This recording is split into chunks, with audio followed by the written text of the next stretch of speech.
This is a metal plate. If I hit it, I think you can hear that there are lots and lots of different sounds there. But if instead of hitting it, I hold it and bow it, I can pick out just one of them. And by bowing it and holding it in various ways, I can produce a lot of separate notes.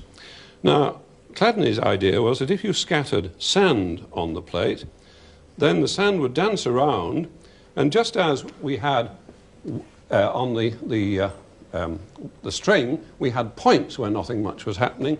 On a plate, we're going to have lines where nothing much is happening. Now, I'm going to try to bow this plate in such a way that we shall get a St. Andrew's cross and then a semicircle on each of the four sides of the plate.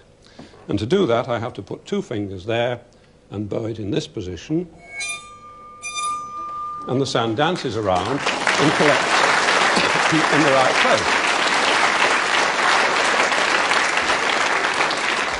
Well, now, I've kept my fingers on there so that you can see that by putting that finger, I've made those lines, and by putting that one there, I've made that line. Now I want to add a St. George's cross, partly because I'm English, but for other reasons as well. And if we add a St. George's cross, what I need to do is to use three fingers.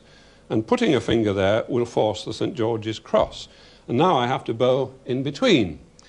Now, if I leave the sand on, it would tend, although it's very light, to make the plate go back into the original pattern.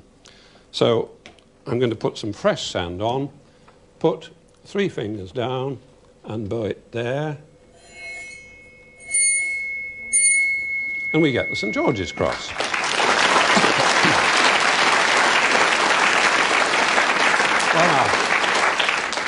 There are loads of patterns you can get with this, and each one has a different note. And as we go up the scale, the notes get higher. But they're not related in the same way that the notes were on the string. They're very complicated relationships which we don't need to go into. I'm just going to do one more pattern. It's a favourite of mine because, quite honestly, I don't really understand how it works. What I'm going to try to do is to get a circle with some radial lines as well. And in order to do that, I have to put my fingers somewhere about there and bow it. No, wrong one. There it is. That's it.